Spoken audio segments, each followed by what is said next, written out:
Hello बच्चों, मैं अमर sir. बच्चों, अभी तक हमने आपको units, measurement and error analysis में आपको थ्योरी और न्यूमेरिकल बताया और ये चैप्टर आपका कंप्लीट हो गया। अब हम आगे उसी में अगला चैप्टर पढ़ेंगे, विमीय विश्लेषण, यानी कि हम लोग उसको डायमेंशनल एनालिसिस कहते हैं इंग्लिश में। तो बच्चों, डायमेंशनल एनालिसिस में सबसे पहले हम लोग एक इम्पोर्टेंट बात समझते हैं कि भौतिक राशि क्यों होती है, क्योंकि आप देखेंगे हर जगह आपसे फिजिकल क्वांटिटी पूछा जाएगा, यानी कि भौतिक राशि के विषय में। तो ये देखिए आपका भौतिक राशि है, इसको इंग्लिश में फिजिकल क्वांटिटी कहते हैं। और बच्चों याद रखना कि कोई भी भौतिक राशि अगर आपको दी हुई है तो उसमें आपकी दो चीज़ें होती हैं। एक तो आंकिक मान यानी कि न्यूमेरिकल वैल्यू, और दूसरा आपका होता है मात्रक यानी कि यूनिट्स। और कभी कभी इसको, ये जो आपका न्यूमेरिकल वैल्यू या आंकिक मान है, इसको हम परिमाणात्मक मान भी कहते हैं, यानी कि मैग्नीट्यूड वैल्यू। आप देखिए, मैग्नीट्यूड वैल्यू बोल सकते हैं। और मात्रक या फिर उसे हम मात्रात्मक मान बोल सकते हैं, यूनिट वैल्यू। ठीक। अब यहाँ पे आप देखिए, जो भौतिक राशि है उसको कैपिटल क्यू से डिनोट करते हैं, और जो आंकिक मान है उसको हम एन से डिनोट करेंगे, और जो मात्रक है उसको स्मॉल यू से, और आंकिक मान स्मॉल एन से। तो आप देखेंगे कि जो भौतिक राशि है आपका Q equal small N small U हो जाएगा, यानी कि ये आपकी फिजिकल क्वांटिटी हो गई। तो एग्जाम्पल के तौर पे अगर मान लिया, देखिए यहाँ पे 100 केजी लिखा हुआ है, यानी कि 100 आपका क्या है, आंकिक मान है, और ये केजी क्या है, मात्रक है, यानी कि ये आपकी क्या है, एक भौतिक राशि। अब देखिए हमने इसको डिनोट करके दिखा दिया है।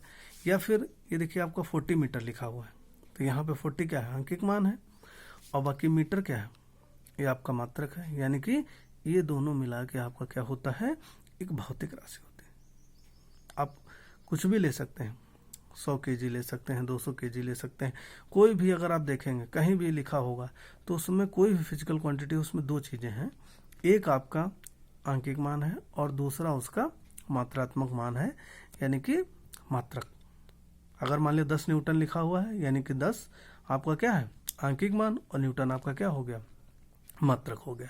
तो ये आपका 10 न्यूटन एक फिजिकल क्वांटिटी हो गई, और इसका बहुत ज़्यादा प्रयोग होता है। तो ये आपको समझना बहुत ज़रूरी है कि फिजिकल क्वांटिटी आखिर होती क्या है।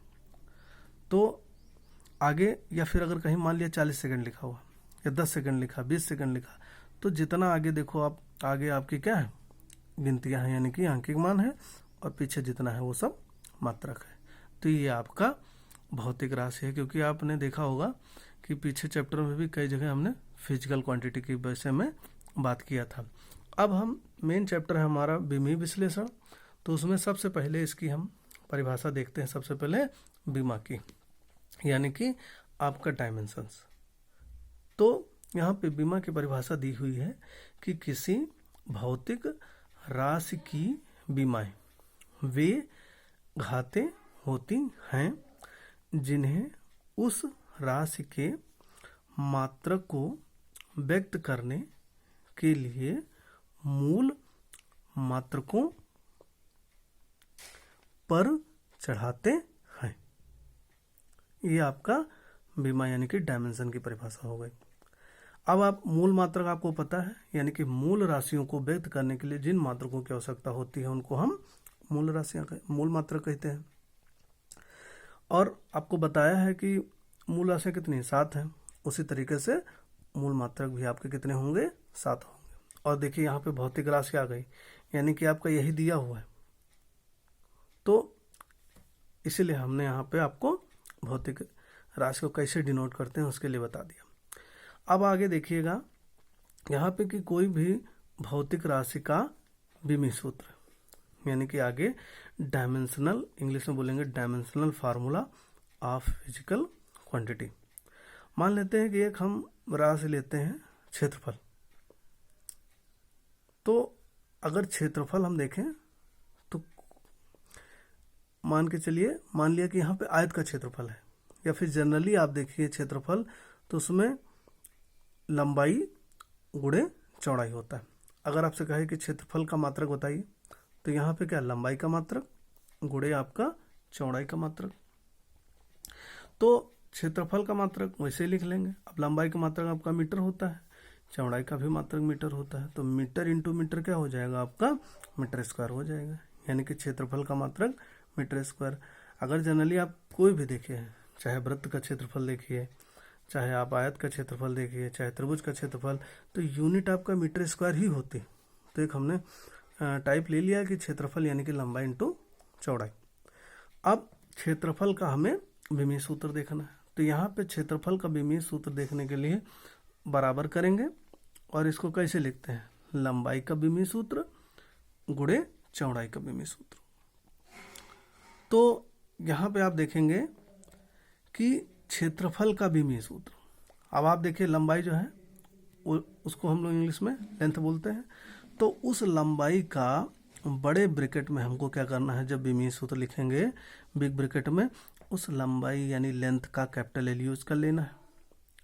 उसी तरीके से चौड़ाई का भी मात्रक मीटर होता है, यानी कि एक तरीके से लंबाई ही है, तो उसका भी हमको लेंथ की तरीके से ट्रीट करके कैपिटल एल यूज कर लेना। तो बड़े ब्रैकेट में एक देखिए कैपिटल एल दिया हुआ है, इनटू बड़े ब्रैकेट में कैपिटल एल दिया है, यानी कि एल इंटू एल, तो आपका एल स्क्वायर हो जाएगा और इसको हम बड़े ब्रैकेट में रख लेंगे। तो ये आपका क्या हो जाएगा, क्षेत्रफल का विमीय सूत्र हो जाएगा। धन्यवाद।